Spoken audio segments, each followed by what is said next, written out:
আমাদের উপরে তারা ছুড়েছিল, মামলা হয়েছিল। সেদিন বিএনপির সেক্রেটারি শাহাবুদ্দিন সাবু ভাইয়ের উপরে গুলিবিদ্ধ করা হয়েছিল। সেদিন ইসলামী ছাত্র শিবির বাংলাদেশ জামাত ইসলামী র্যাবের উপর ঝাঁপিয়ে পড়েছিল, প্রতিহত করেছিল। লক্ষ্মীপুরের প্রত্যেকটি মানুষকে নিয়ে রাজপথে 2800 বুলেটের মোকাবেলা ইসলামী ছাত্র শিবির করেছিল। শুধুমাত্র র্যাবের মোকাবেলা করার কারণে লক্ষ্মীপুর জেলার মানবতার বন্ধ ডাক্তার পরেশকে জীবন দিতে হয়েছে। আমরা পুরো যাই নই, 5 আগস্টে 4 আগস্টে আমার ছাত্র সাউদাল আত্মাকে জীবন দিতে হয়েছে।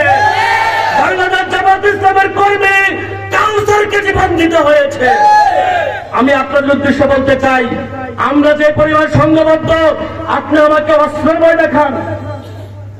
একবার যদি উত্তর জয়পুরে ইসলামী ছাত্র শিবির জামাতের হাতে অস্ত্র উঠে কেউ পালানোর সুযোগ পাবেন না।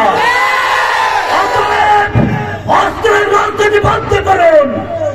আমরা যেদিন নামি জীবন বাজি রেখে নামি, জীবন দিতে নামি, আমরা শহীদের তামান্না দেওয়ার জন্য এই ময়দানে নামি। প্রিয় উপস্থিতি, আমি অতএব বলব, আমাদেরকে সুশৃঙ্খল ভাবে, সাধারণ ভাবে, সহজ সরল ভাবে উত্তর জয়পুর ইউনিয়ন সহ লক্ষ্মীপুর সদর উপজেলার মানুষের খেদমত করার সুযোগ দিন। আপনার দেখেন 54 বছরে যেটি হয়নি, ইনশাআল্লাহ ডক্টর ফেজাল করিমের নেতৃত্বে এই লক্ষ্মীপুর উপজেলা একটি মডেল ইসলামী সমাজ ব্যবস্থা কায়েম হবে ইনশাআল্লাহ। অতএব উত্তর জয়পুরের সকল জনগণকে সুশৃঙ্খল ভাবে, সংঘবদ্ধ ভাবে, ঐক্যমত পোষণ করে একটি সুন্দর সমাজের ন্যায় এবং ইসলাম ভিত্তিক সমাজ প্রতিষ্ঠার জন্য আমি উদাত্ত আহ্বান রাখবো। কোন রক্ষচক্ষুকে বাংলাদেশ জামাত এবং ইসলামী ছাত্র শিবির এখন পর্যন্ত ভয় পায়নি, ভবিষ্যতে ভয় পাবে না।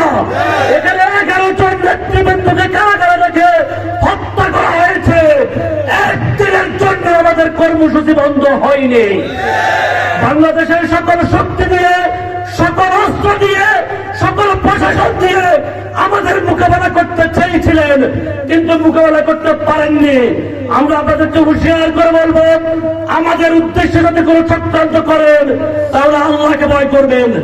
আমরা বদর যুদ্ধের ইতিহাস, ওহুদের যুদ্ধের ইতিহাস, খন্দকের যুদ্ধের ইতিহাস, মুস্তাকিমের যুদ্ধের ইতিহাস, সকল ইতিহাস আমাদের জানা আছে। আপনাদের সবাইকে মোবারকবাদ জানিয়ে আজকের এই প্রোগ্রামের আয়োজন